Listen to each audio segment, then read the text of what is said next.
Très heureux de vous retrouver sur Congo Marche Télévision dans votre émission Décryptage de l'actualité politique, une émission que vous aimez sur Congo Marche Télévision dans laquelle nous vous présentons les gros plans de l'actualité politique en République démocratique du Congo. C'est dans cette émission que vous découvrez des analystes politiques de tout genre, qui s'assoient de la Mouka, ensemble de Moïse Katumbi, PPRD, de Joseph Kabila, ou soit ceux de l'UDPS, le parti présidentiel. Aujourd'hui, vous le savez, l'actualité reste dominée par la désignation du nouveau président AI de l'Union pour la démocratie et le progrès social.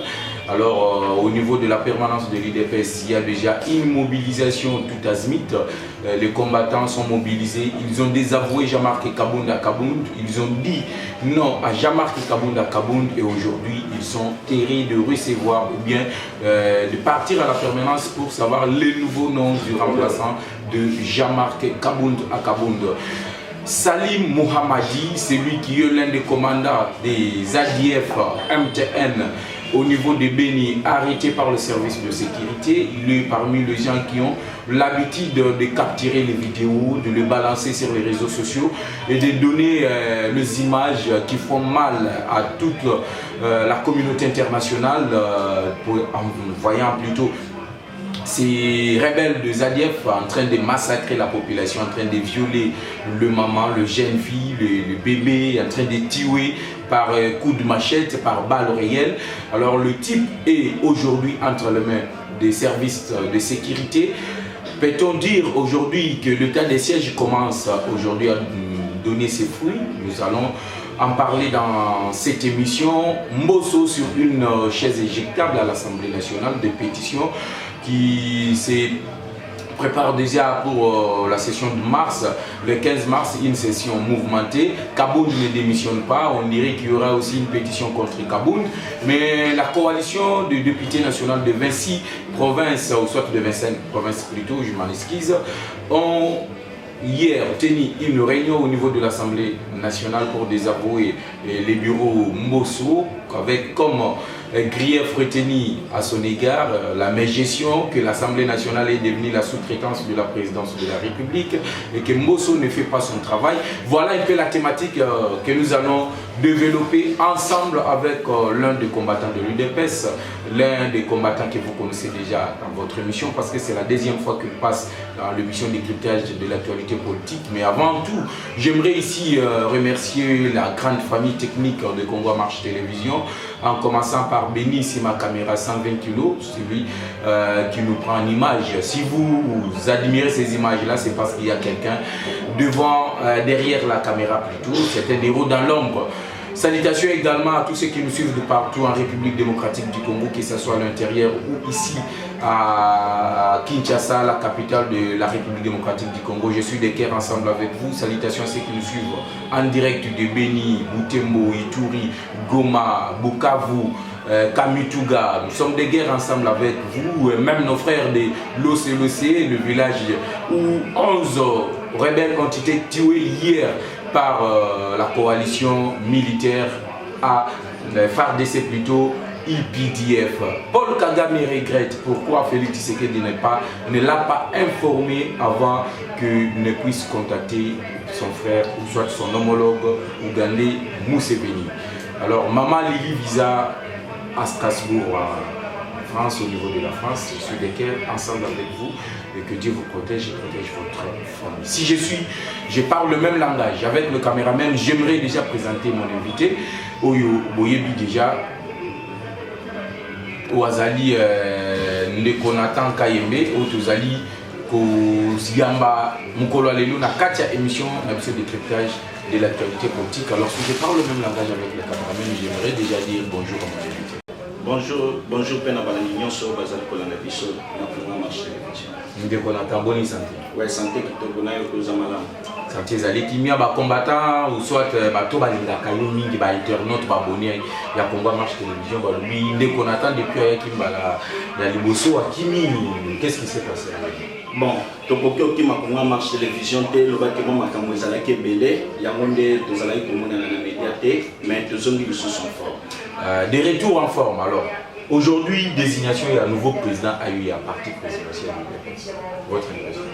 Bon, na oyo azoya comme président a eu à IDPS, tout ça y est, aïe bakia kozana musala makasi ya kosana IDPS na autre pesa qui Jean-Marc Kaboun malgré a BBC yango confiance autre pesa qui est a BBC yango kasi na oyo azoya pona kokamba IDPS tozali ko pesa e charge ya makasi pe tozali ko pesa e balongonya ebele na esika oyo azali malgré ebele ba ebie na noté mais ezaba misuso basi ba ebie tozali ko pesa e balongonya ebele tozo pesa e ba bonne chance à conduire le sous-parti malamu qui nous a coupé sa vision du sous-pouvoir en 2023. On dirait Nenge Outio Banamalo qui va toi si il s'agit de qui?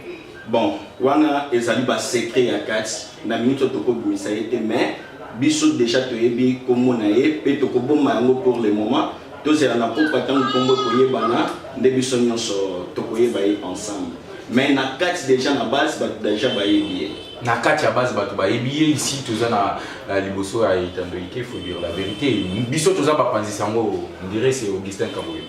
Bon, Augustin Kabouya ou pas mais pour nangai je ne dirais pas que c'est Augustin Kabouya parce que ceux qui bazou Jean-Marc Kaboun balongoli bazongi sur Augustin Kabouya ils ont le quoi besoin de sika comme tout le monde parce que Jean-Marc Kaboun et Augustin Kabouya ce sont les oiseaux de même plumage. Natango Jean-Marc Kabounda à la tête du parti, pour mieux au Jean-Marc Kabounda Zosala et qui copier-coller na Augustin Kabouya. Copier-coller na Augustin Kabouya. Alors, chez vous à l'UDPS, on dirait que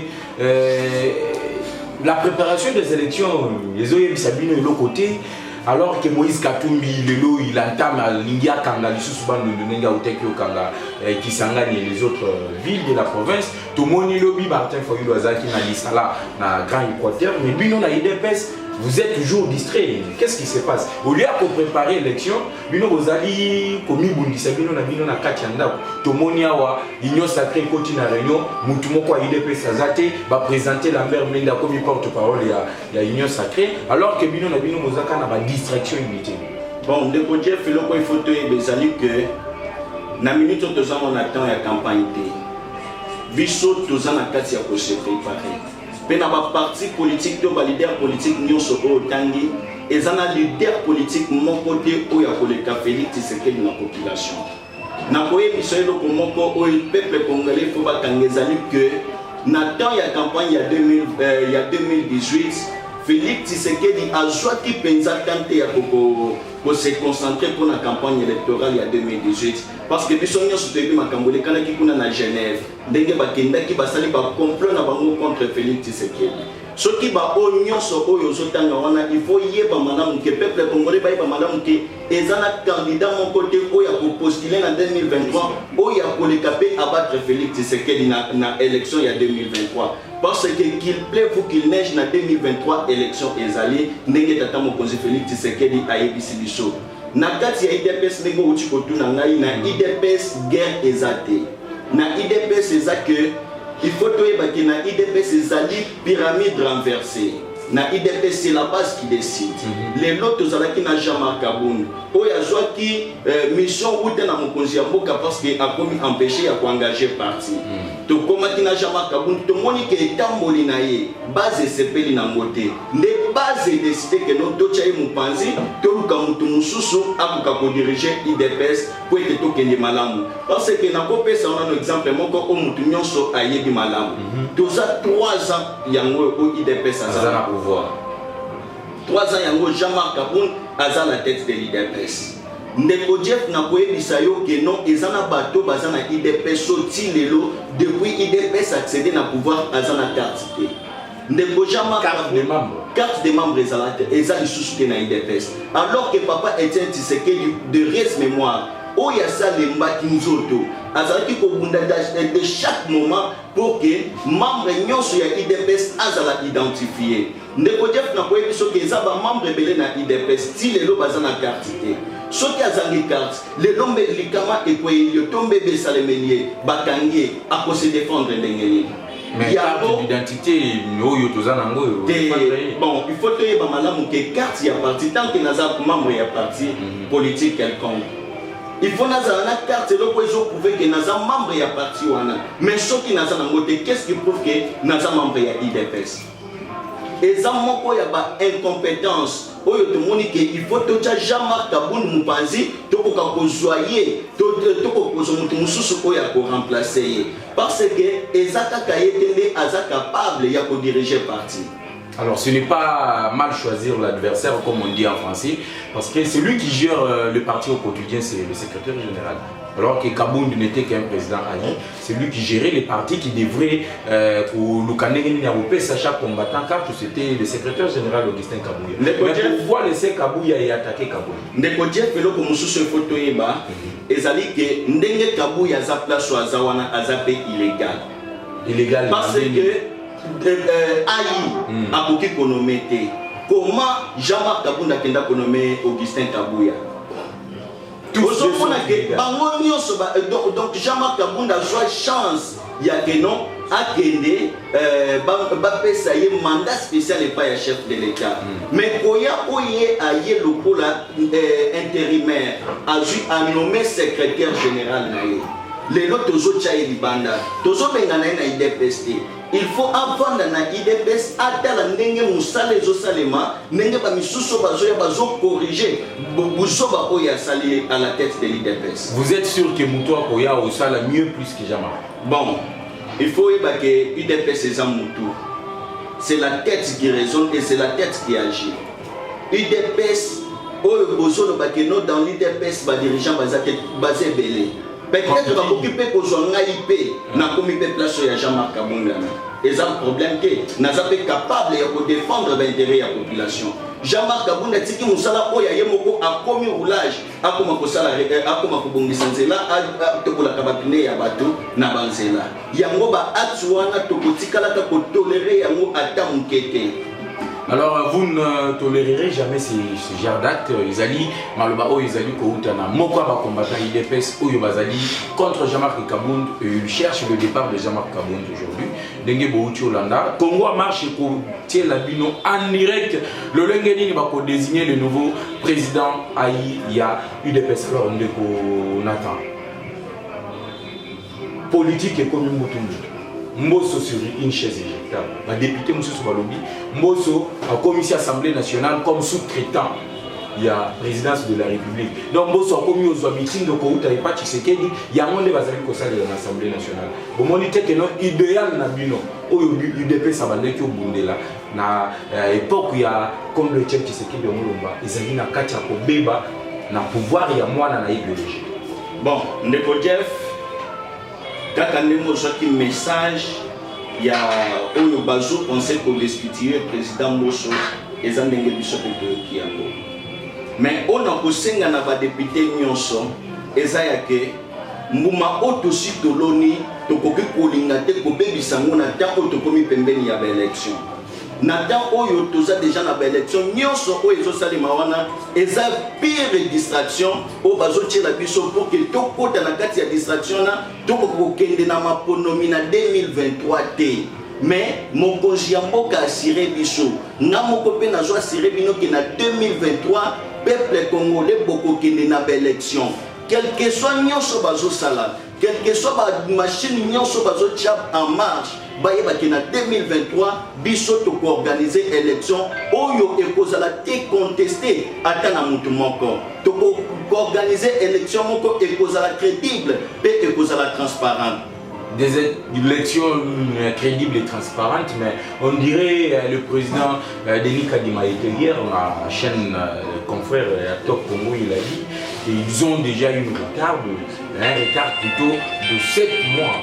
Un retard de 7 mois et c'est impossible d'organiser les élections en 2023, il l'a dit, mais c'est possible si on double les moyens.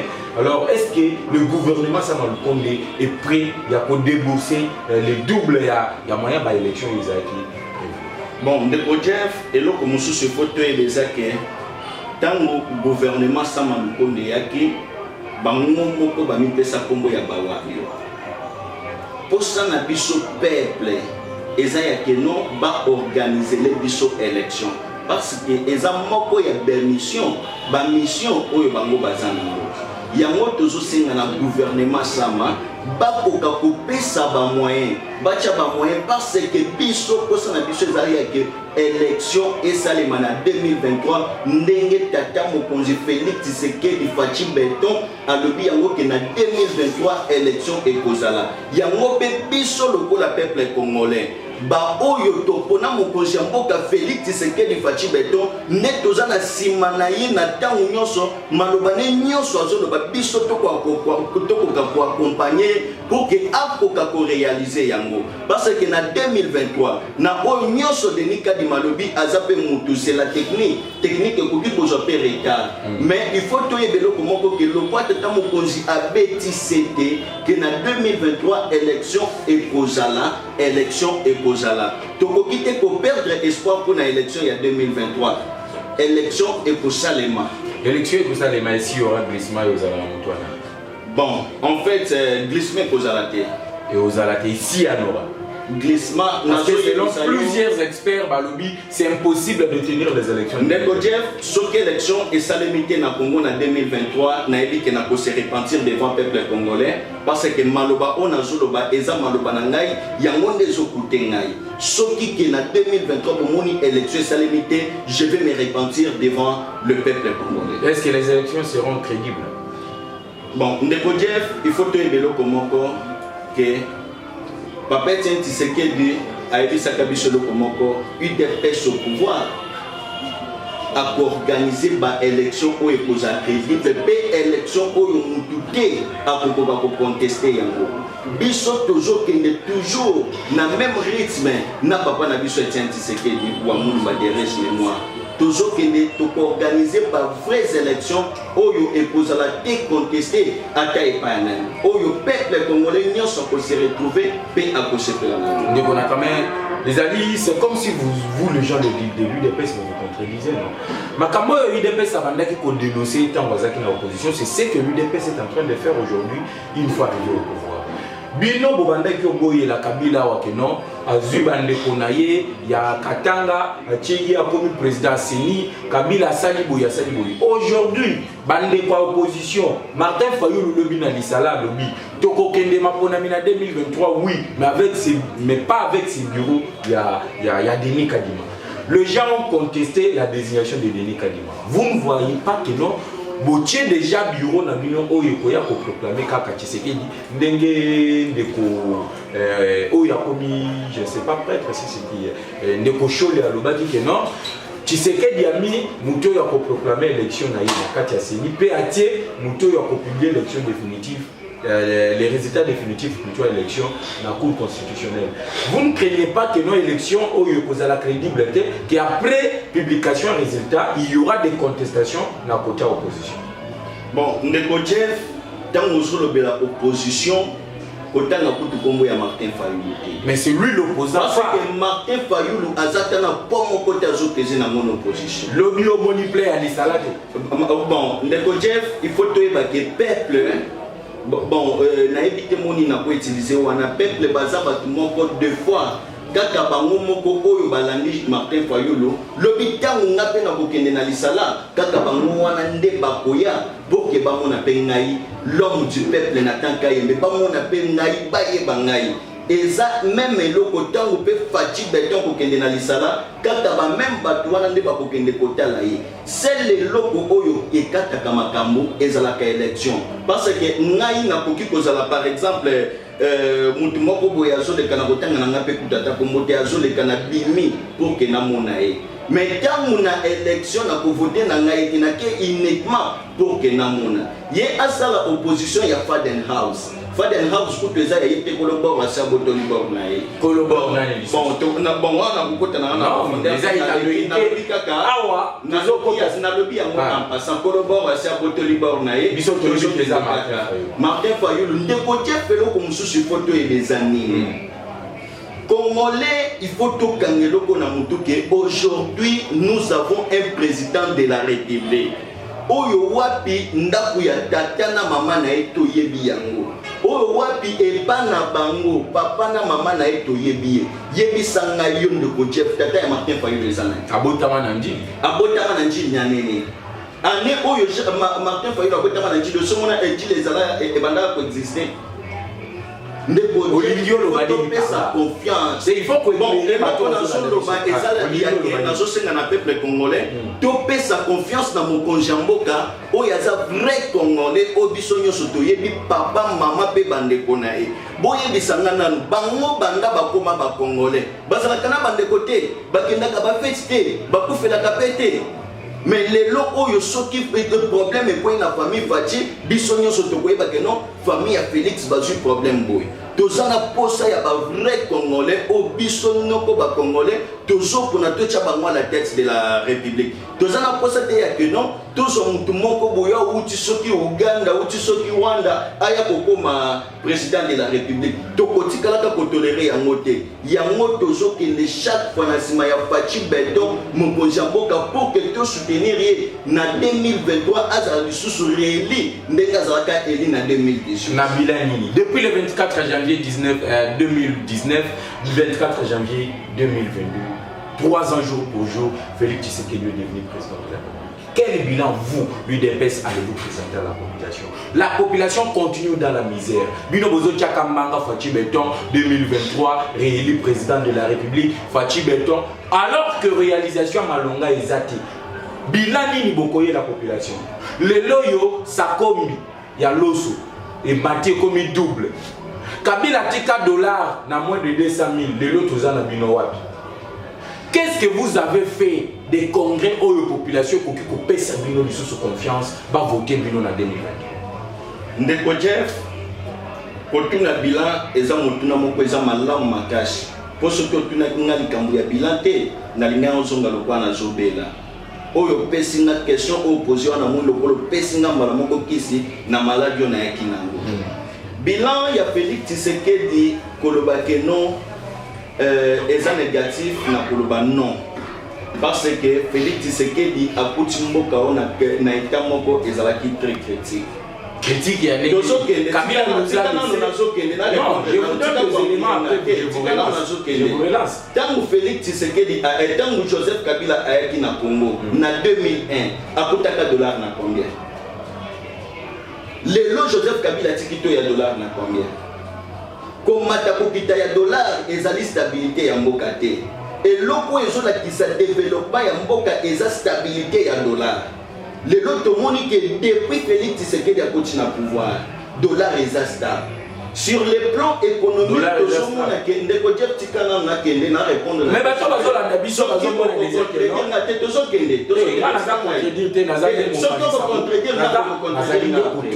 mais yo fongola na bato bazolanda biso pesa bango yango nazo répondre. Sur le plan économique, Félix Tshisekedi a bien réussi.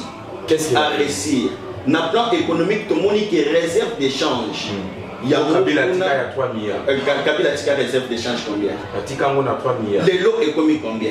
Ezaka kandenge mo. Molié kutuna musala bozosala eza musala kosunga nango peuple te parce que journaliste musala na ye eza ya kosunga population na matière ya ke soki ke information ezalaki désinformation et désinformé na cité azo yango siko na ndenge ya malamu.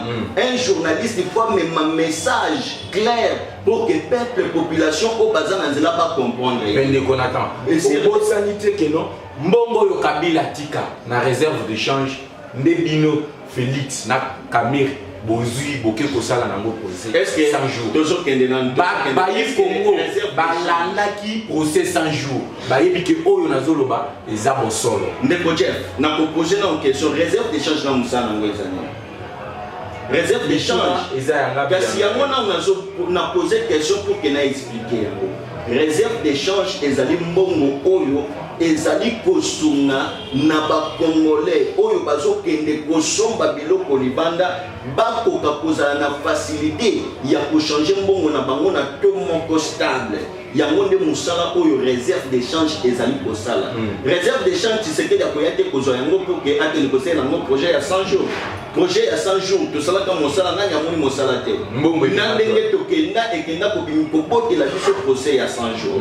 Bon, pour n'a pas parce que ce sont des choses qui sont déjà de passé, qui appartiennent au passé. Biso Mosala na biso ezali yake tokenge dilana oyo nyonso ya mabe oyo kosalema esalema lisusu te parce que biso tozali ba gardien du temple tozali ba gardien de la république malgré tout tozali wana juste mpona kotalaka nyonso ezala ya mabe soki eza ya mabe tokoka kodénoncer yango.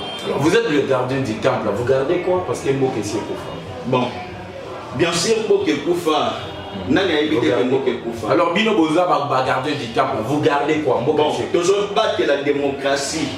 Démocratie na mboko esi ekufa. Na mboko esi ekufa démocratie ezala. Bon, ndeko dia il faut toyeba que démocratie toza na ngolelo eza démocratie moko o toujours bundana pour que topesa yango forme. Parce que to wuti na dictature. Tozonga na bilan Félix Tshisekedi. Donc oui, na bilan ya Félix Tshisekedi na koyebi soke sur le plan économique Félix Tshisekedi a sur 100% il a 80%. Moi j'ai bato bazo komelanga ba lobby Tshisekedi à 20% parce que savant le coq Kabila tiki à 300 les à 600 ba biloko tu et matière alors 80% yendeni. Ndeko Jeff kotengela ngai kombo ya Joseph Kabila te parce que Kabila détruit ce pays pendant 18 ans. Nani a évité que Joseph Kabila détruit ce pays? Qui ne connaît pas? Même moi, a vu que Joseph Kabila a détruit le pays. Il a premièrement détruit la jeunesse. Il a détruit l'éducation. Yaba Congolais. Mais les lots et locaux nazo CP là. Sur le plan économique, Félix Tshisekedi a 80%.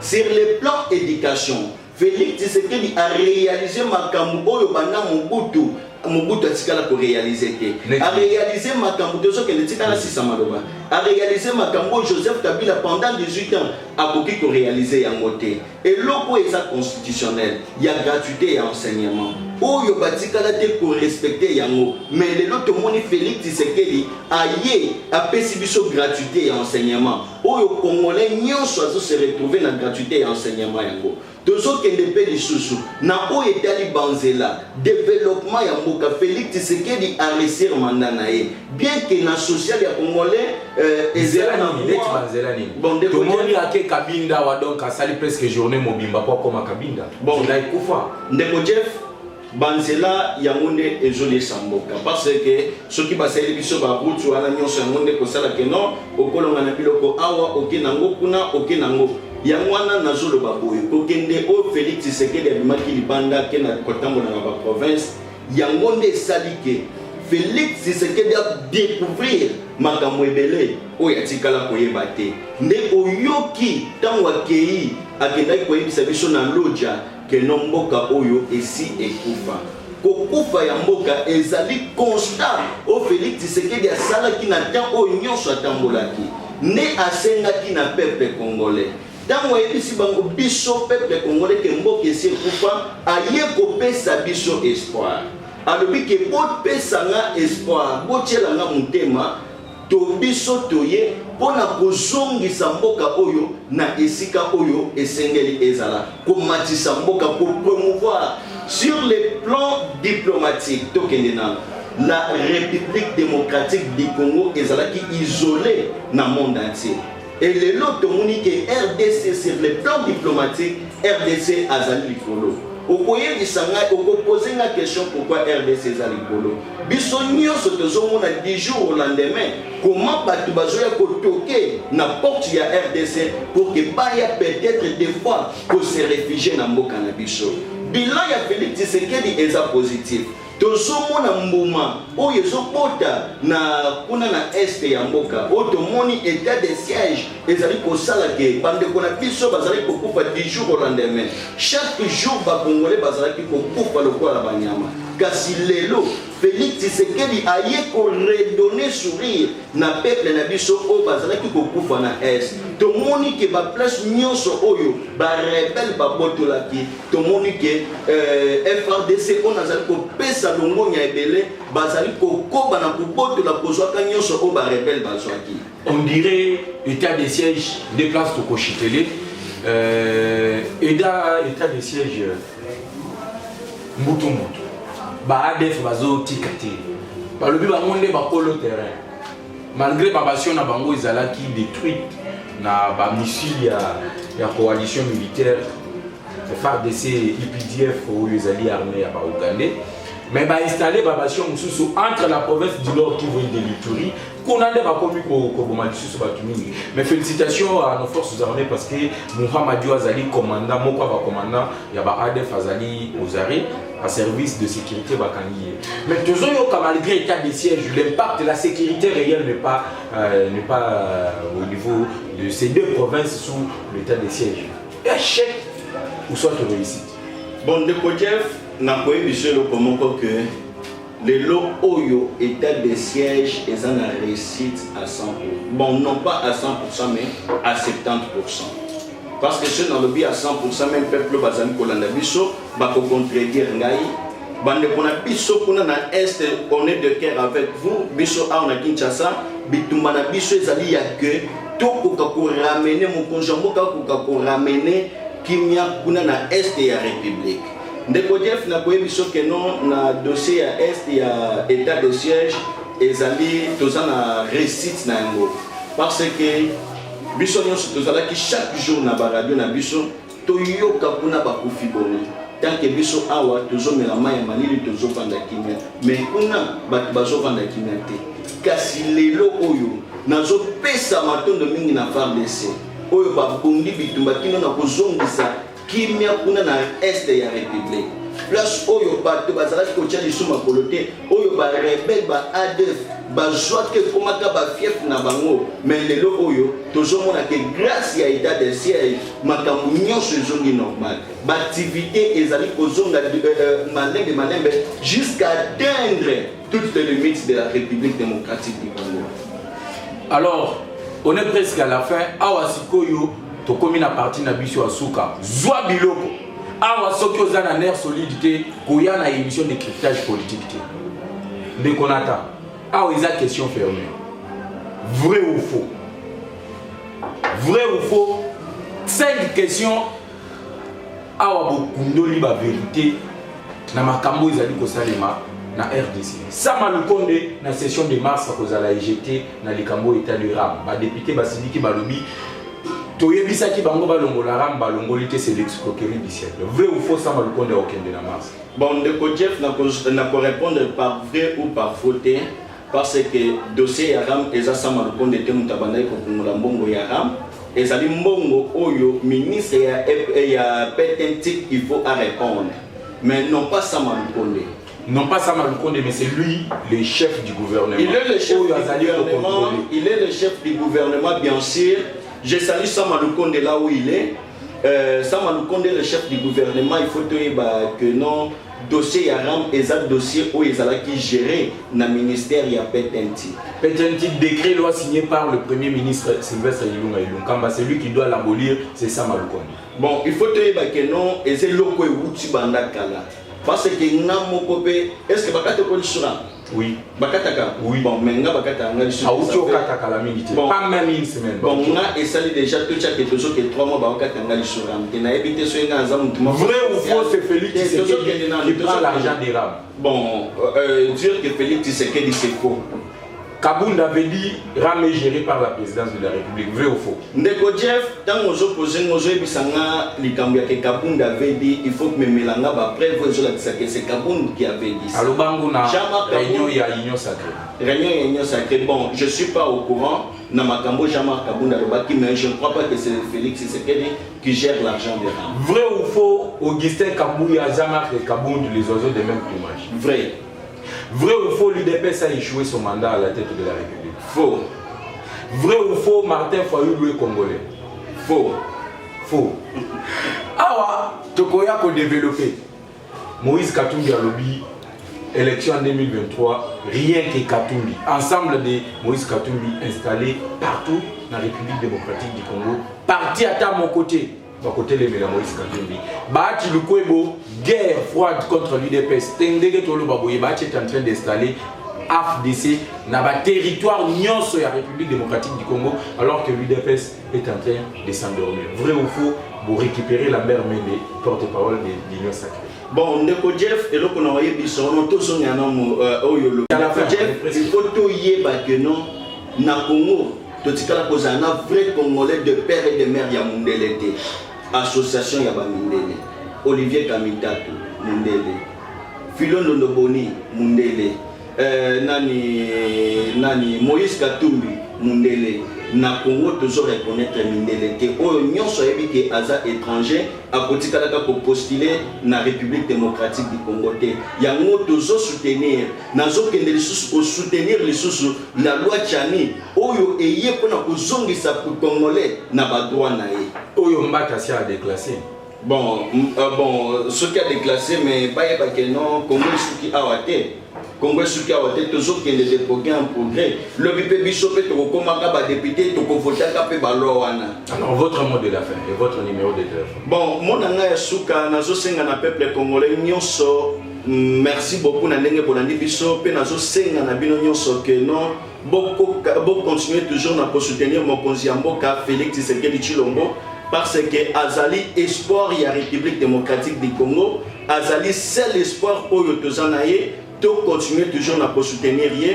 Naba onyo se basana pour ça atteindre mon numéro est plus 243 900 3733. Numéro nanga ya téléphone yangwana. Bobe nganga na air nyonso bolingi bokozwanga WhatsApp nyonso bokokutaka na numéro wana na bande lisusu plus 243 900 3733.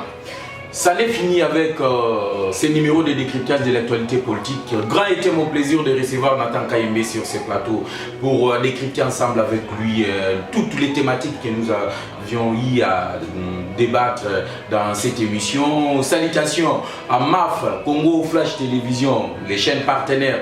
Salutations également à Christian Lusako et Top Congo FM, Thierry Kambundi et d'autres confrères. Je suis d'équerre ensemble avec vous. Salutations à Roméo. Salutations à Héritier Ouattara, là où tu es, à tous les combattants de l'UDPS. Je suis de cœur ensemble avec vous. Ici, je fais mon métier. Tant que il faut la réalisation basali. Donc, ce qui n'a pas il faut payer la bête missile pour la kokundola oyo bango basali na yango. Donc, nazali naître ce qui n'a pas qui n'a posé ma question. Yeba ke ba opposition, ba le la kamwana yango to poser la question n'est pas ba toi IDPS pour ba yebisa biso ba réalité oyo bango basi basali depuis qu'ils sont au pouvoir malgré que la population congolaise est en train de se lamenter balobi Kabila Azonga au pouvoir. Plus 243 81 717 11 97, plus 243 81 717 11 97, c'est notre numéro de contact. On se retrouve à la prochaine occasion sur la même chaîne avec le même plaisir et à la même heure. Ciao.